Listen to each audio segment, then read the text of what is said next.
Good morning class, welcome to Daffodils online classes. एक बार दोबारा हम मिल रहे हैं अपनी उसी क्लास में, उसी चैप्टर के साथ, उसी टॉपिक के साथ आगे हम बढ़ेंगे। तो कैसे हो बच्चों आप लोग? आई होप यू आप लोग बहुत अच्छे रह रहे होंगे, पढ़ाई बहुत अच्छी चल रही होगी और आपका स्वास्थ्य, आपकी हेल्थ बहुत अच्छा होगा और घर पर भी सभी लोग अच्छी तरीके से रह रहे होंगे।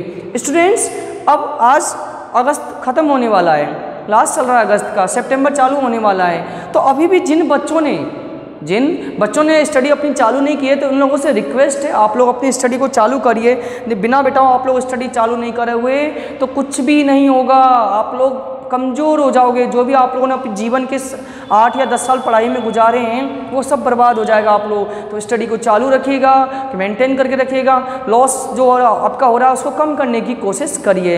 ऐसा नहीं, अभी तक भी कई बच्चों ने स्टडी को बिल्कुल भी चालू नहीं किया है, वो स्कूल खुलने का इंतज़ार कर रहे हैं। तो बिल्कुल गलत बात है, आप लोग अपनी पढ़ाई को चालू करिए। आप लोगों के लिए हम इतना कर रहे हैं। अब तक मैंने 3 या 4 चैप्टर मैंने ऑनलाइन करा दिए, इतने तो मेरे ऑफलाइन में भी नहीं होते थे। तो आप लोगों की बेनिफिशियल को देखते हो कि घर पे आप लोग एक वीडियो लेक्चर को 3 या 4 बार देख सकते हो, टॉपिक भी समझ में आ रहा होगा। और नहीं आता है तो आप स्कूल में भी आके क्वेश्चन आंसर पूछ सकते हो। तो कई तरह की प्रॉब्लम्स हम सॉर्ट आउट कर सकते हैं, लेकिन आप लोग को पहले आप लोगों को इंटरेस्ट लाना पड़ेगा पढ़ाई में। यदि आप लोग इंटरेस्ट नहीं लाते हो तो नुकसान 100 बात का आपका ही होगा। ठीक है स्टूडेंट्स, जो बच्चे पढ़ रहे हैं उनके लिए बहुत बधाई के पात्र हैं कि अच्छी तरीके से वो लोग मेहनत कर रहे हैं और उनको आगे जाकर सफलता प्राप्त होगा। स्टूडेंट्स, हमारा चैप्टर मैंने पिछले वीडियो लेक्चर में आपको यदि याद होगा तो मैंने चैप्टर नंबर 13 चालू किया था, साउंड। काफ़ी इंपॉर्टेंट चैप्टर है, बहुत अच्छा चैप्टर है, आने वाली क्लासों के लिए आपका अच्छा रहेगा और समझने की दृष्टि से भी अच्छा चैप्टर है। तो आओ कोशिश करते हैं इस चैप्टर को हम अच्छी तरीके से पढ़ने की। Vibration are the cause of sounds, यहाँ से चालू करते हैं बेटाओ। पेज नंबर 226 नीचे का paragraph. Vibration are the cause of sound, किसी भी ऑब्जेक्ट में वाइब्रेट क्यों होता है? When a particle moves to and fro about its mean position it set vibrate. जब भी कोई ऑब्जेक्ट अपनी मूल स्थिति के टू एंड फ्रो इर्द गिर्द गति करती है तो उसे कंपन कहते हैं। मान लो ये वायर है, कपड़ा सुखाया होगा ना आप लोगों ने घरों में, क्या देखते हैं वो कपड़े को जैसे हम हटाते हैं उतारते हैं, इस पे से तार ऊपर नीचे हिलने लग जाता है। सेम ऐसे ही मान लो इसमें अपने रबड़ का वायर है, इसको आपने हिला दिया, पहले क्या जाएगा, ये ऊपर जाएगा फिर नीचे आएगा। तो इसकी जो मेन पोजीशन है ना, जो इसकी मेन पोजीशन है उसके टू एंड फ्रो इर्द गिर्द वो गति कर रही है। एक बात समझ, रबर बैंड आपने उंगली में फंसाया और एक बार इसको ऐसे स्ट्रेच किया, जैसे आप स्ट्रेच करके छोड़ते हो वो रबर बैंड ऊपर नीचे जंप करेगा। सेम के सेम वही हो रहा है बेटा। यहाँ पे हमने एक वायर लिया, वायर को उंगली से ऐसे हिला रहे हैं, लाने के बाद ये ऊपर नीचे आएगा, मूव करेगा, यानी अपनी मेन पोजिशन के चारों तरफ मूव कर रहा है। ठीक है, समझ रहे हो मेरी बात? चारों अपनी मेन पोजिशन क्या है, टू एंड फ्रो कर रहा है, इर्द गिर्द गति कर रहा है। ठीक है, तो इसे क्या बोलते हैं, vibrate. This to and fro is called vibration, इस इर्द गिर्द गति को ही हम कंपन कहते हैं। Every source of sound is a vibrating body, this activity given will prove. कई सारे एक्टिविटियों के माध्यम से हम समझने की कोशिश करेंगे कि आखिरकार वाइब्रेशन होता है या नहीं होता है।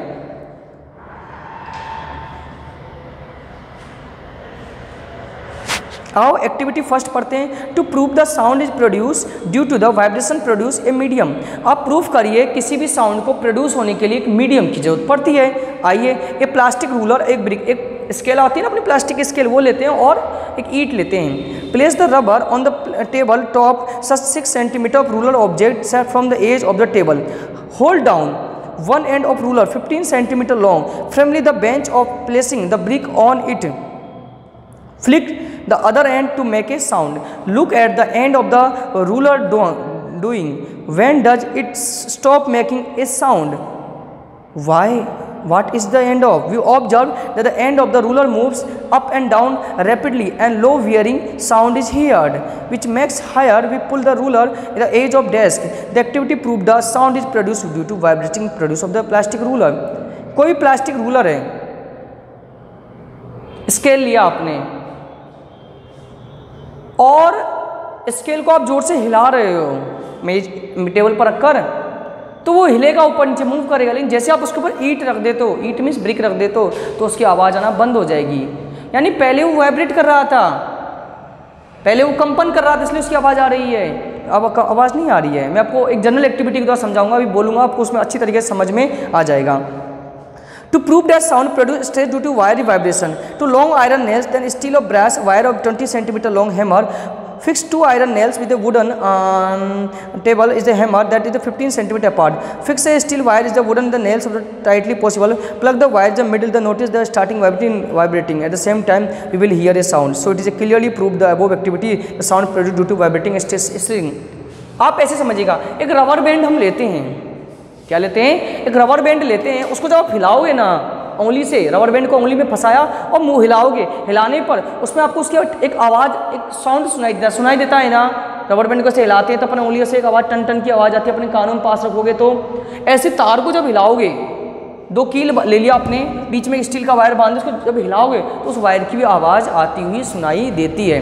तो इस बात से हम क्या समझने की कोशिश कर रहे हैं कि कोई भी जो ऑब्जेक्ट होता है ना, जब तक उसमें वाइब्रेशन नहीं होगा, अभी हम बोल रहे हैं, आपकी देख लो, हम लोग अभी बोल रहा हूँ, मैं अभी बोल रहा हूँ, मैं जब बोलते समय आप मेरे हाथ को इस गले के यहाँ पर रखूँ, गले के पास रखूँगा, और इस वक्त जब मैं बोल रहा हूँ तो मेरी इस जगह वाइब्रेशन हो रहा है, क्या हो रहा है, वाइब्रेट हो रहा है, कंपन कर रहा है, तभी आवाज़ आ रही है। आप लोग ट्राई करिएगा, आप लोग बोलिएगा, बोलते समय यहाँ पर हाथ रखिएगा, आपको एक वाइब्रेशन इस जगह पर महसूस होगा, इस गर्दन पर आपको क्या वाइब्रेट महसूस होगा।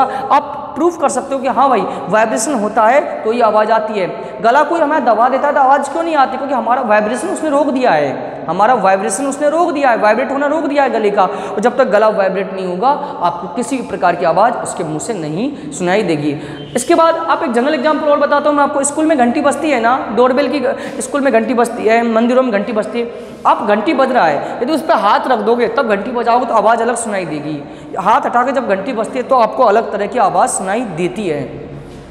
मेरे कहने का मतलब यह है, सौ बात की एक बात, किसी भी ऑब्जेक्ट में यदि वाइब्रेशन को हम रोक देते हैं तो उसकी साउंड को रोका जा सकता है। यदि वाइब्रेशन रहेगा तो साउंड 100% प्रोड्यूस होगा। तो समझ गए होंगे मैं क्या कहना चाह रहा हूँ। तो इस बात से आप आसानी से समझ रहे होंगे किसी भी ऑब्जेक्ट के मूव होने के लिए उसका वाइब्रेट होना बहुत कंपलसरी है। बिना वाइब्रेशन के हम कुछ भी नहीं कर सकते हैं। तो आई होप यू वाइब्रेशन बहुत कंपलसरी है किसी भी साउंड के प्रोड्यूस होने के लिए। तो स्टूडेंट्स ये, इसके अलावा मैंने आपको जो भी PDF भेजा है उस PDF का होमवर्क कंप्लीट करिए ताकि आपके लिए बहुत बेनिफिशियल रहेगा, फ़ायदेमंद रहेगा आने वाले टाइम के लिए। याद करके अभी रखिएगा ना, तो आने वाले टाइम में जब स्कूल ओपन होंगे तो आपको क्वेश्चन आंसर बहुत अच्छी तरीके से लर्न हो जाएगा और किसी भी तरह की आप लोग प्रॉब्लम्स वगैरह नहीं आएगी स्टूडेंट्स। तो ये आपको आज मेरा बताने का मेन मकसद था कि आप लोग अच्छी तरीके से पढ़ाई करिए, घर पे अच्छी तरीके से वेल स्टडी करिए, जिससे किसी भी तरह की प्रॉब्लम आप लोगों को क्रिएट नहीं होगी। स्टूडेंट्स समझ रहे होंगे आप लोग मैं क्या कहना चाह रहा हूँ। तो आज के लिए इतना ही काफ़ी है। नेक्स्ट वीडियो लेक्चर में इससे हम आगे के बारे में चर्चा करेंगे, साउंड से आगे क्या होता है। तो स्टूडेंट्स अच्छी तरीके से पढ़ाई करिए और मेहनत करिए। तो thank you student, thank you for watching this video and attend this session. Keep smiling.